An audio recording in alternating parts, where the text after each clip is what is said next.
Perfect, yeah. Hi guys, it's part 2, Ben Spann. What's the logo, mate? Change your life, put down your knife. Yeah, we just live in a little place, Teesside. I live in Stockton with my wife Emma. She's been stabbed 3 times. I've been stabbed 3 times. I've had knives pulled on me numerous of times. Lots of my friends have been killed over the years with people carrying knives. And the thing is, if you don't have the knife in your pocket, a lot of people carry knives, like Ben said, just to show off. I've got a knife for me, I'm dead tough. I mean, I went on there's the local shops in Thornaby. There's about 40 kids. Right, all young kids knew me. And I said, how many of you carry a knife? Something like 28 kids had the knife in the pocket. Some were little, some were big. And pardon me, but they all do the same thing, to kill someone. The only reason you carry a knife is to show off. Pardon me. Oh, look, the big guy. The thing is, if you were on drugs, you're going to use it. If you're full of drink, you're going to use it. And if you get into a fight, you're going to use it. So if you don't have that knife, you're not going to be able to take anyone's life. Yeah. Am I right? Yeah. Yeah, no, I totally agree. I just think it's more kids are picking up their knives nowadays like they would do their keys, wallet, and phone. It's like a necessity to them. But personally, I don't see the attraction to it. I think that kids should be put into more boxing facilities. I think even the schools. I said this yesterday on a podcast. I think the schools should take more responsibility for after school activities. Yeah. They're geared up to cater for the kids. They've got the food facilities, they've got the sports halls.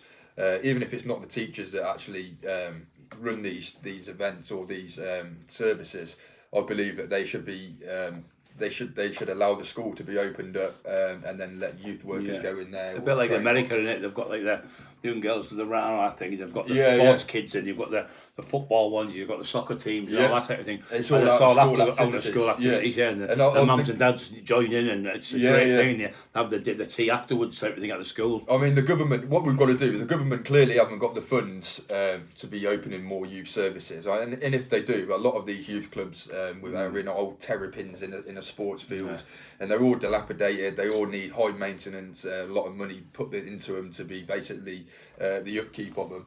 So why not use the facilities that we've got already? You know, the schools are there, they're government funded. They've got the funds there to be able to. I mean, I'm not asking for the schools to support it financially.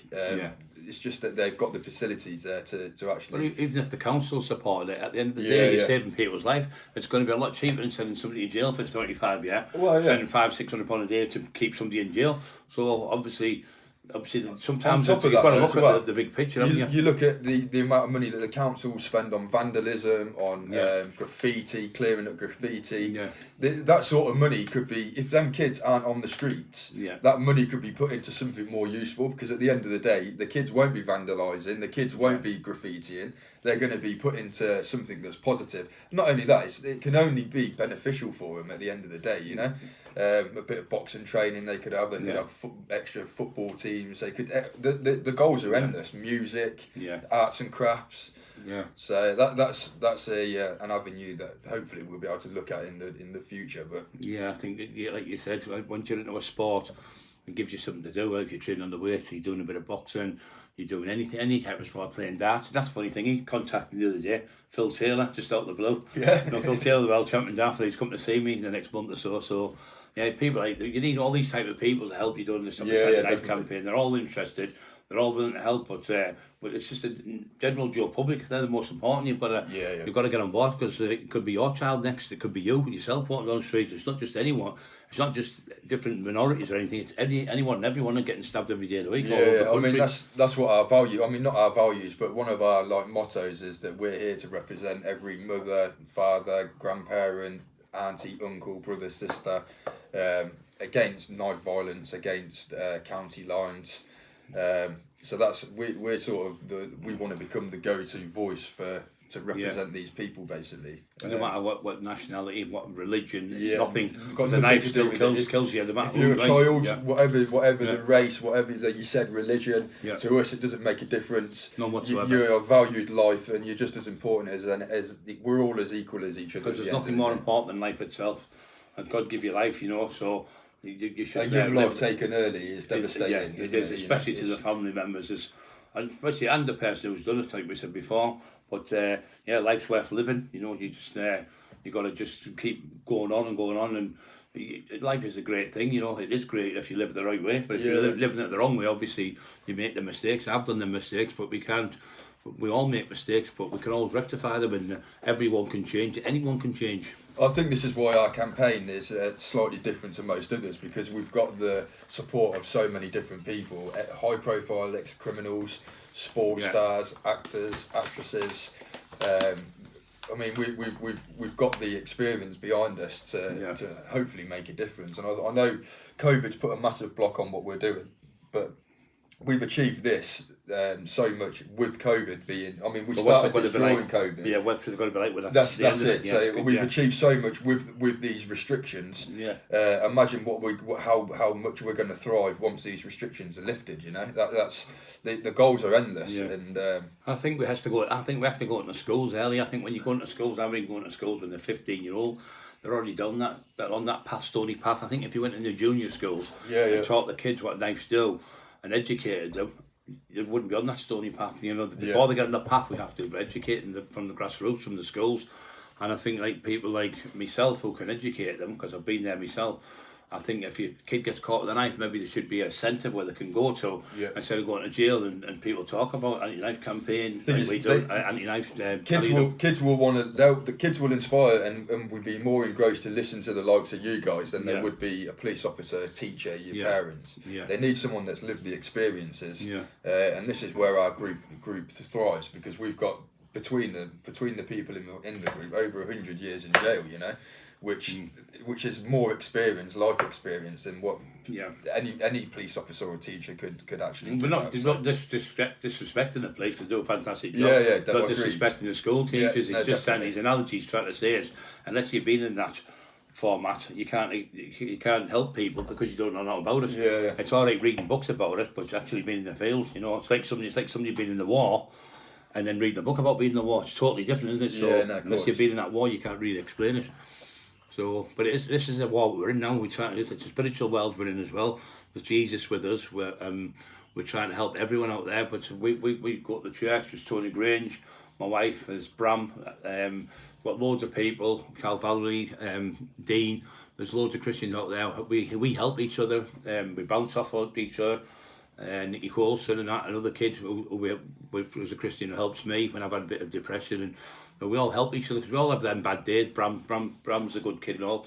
He gets little bits of it, so we all bounce off each other. That's a good thing about Christianity. You know, it's really good. It helps you, makes you realise that life's worth living. And Ben. I was just going to say about our values for the group is obviously prevent, rehabilitate, educate. So with them three main things in mind, they're the way that we're going to help deter kids from and prevent kids from getting into knife crime. You'll never stop it completely. No. But if you could change the thought process of that's it. half a dozen kids, it's half a dozen lives potentially that are going to be saved. So it's a bit like snowballing it. Once if you can change one or two, and then I went to a school. There was 3 schools amalgamated into one. They're all there, and they were listening to what I was saying because I've been there, as he said, and you've lived that experience, you've done that. So you're telling them not to do it. They think, well, Brian Crockerill's saying that, and then we got phone calls off the teachers saying 3 of them said, well, I'm never carrying a knife again. I'm going to do what Brian Crockerill's told me. So you feel great because you're helping kids, you know. And then them kids will tell the other friends, and it goes on like that. But a lot of people, the kids are just copying off these mad films and this gangster rap about stabbing people and gangster rap. They're brainwashing them. Yeah, that's it. And it's unfortunately that's just the life that we live in now. But these computer games, I mean, I'm a victim to this as well, or I'm just as bad as anyone. My son was playing 18. You know, you've got to be 18 to play the games, basically. He was playing them when he was bloody 10 and 11, you know. Which is not good, but I'm sure I'm not the only parent out there that's allowed their kids to do it. It's just part and parcel of the world that we live in. But they're constantly robbing people, killing people. That's installed in glorifying it. It's installed in their brain on a daily basis, you know. So it's I think we're glorifying the wrong things, to be perfectly honest with you. That's what I do when I do like my book that we do now, the Taxman and Teesside, myself and Lee Duffy. What we did was wrong. Lee got stabbed to death. Peter Rowe, my friend, got stabbed to death. Mickey Salter got stabbed to death. there's loads and loads of my friends being killed. Most of my friends have been killed by either knives or guns. Yeah. Or a lot of them have taken their own lives because they've been on drugs. But not it's just horrific, yeah. probably not just drugs though. They've probably taken their own lives through depression, through the acts of what they've done in their life as well. Because, right, yeah. like I said, it may not be until your 30s or your 40s that it creeps up and gets you, but it will creep up and get you at some point. You can't go around hurting people and causing pain on people and it not affect you in later life. It's just the way that the brain works, isn't it? At the end of the day, you know. Well, you get older, you get mellower.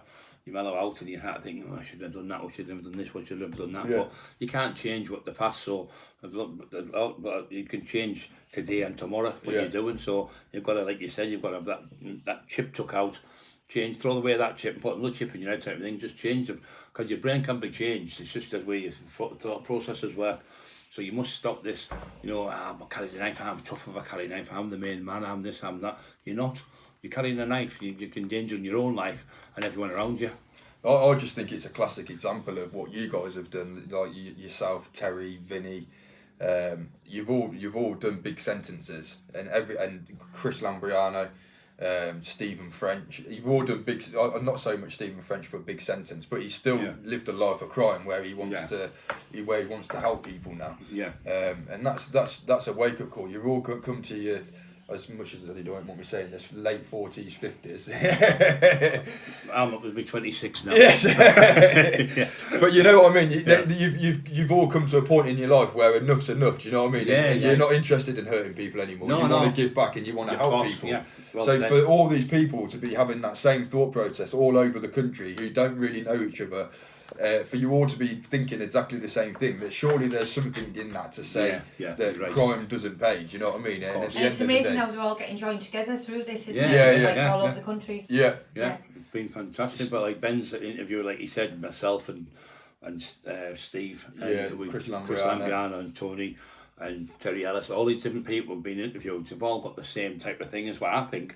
Yeah. So if they're thinking the same as me, we all know it's wrong what we've done in our past, but we can't change our past, but we're trying to stop other people having the past what we had and going to jail and getting in trouble and the police at your door and all your friends getting hurt, all your friends getting shot and stabbed, and it's just horrific. It's not worth it. You better get in a little job, working, going to work. Like my friend Gordon Hanna, he's a lorry driver, goes to work, pays his bills, looks after his little boy, has a brilliant life. Pops to see me now and then. And he's fantastic, and people like that. In the past as well, worked on he did.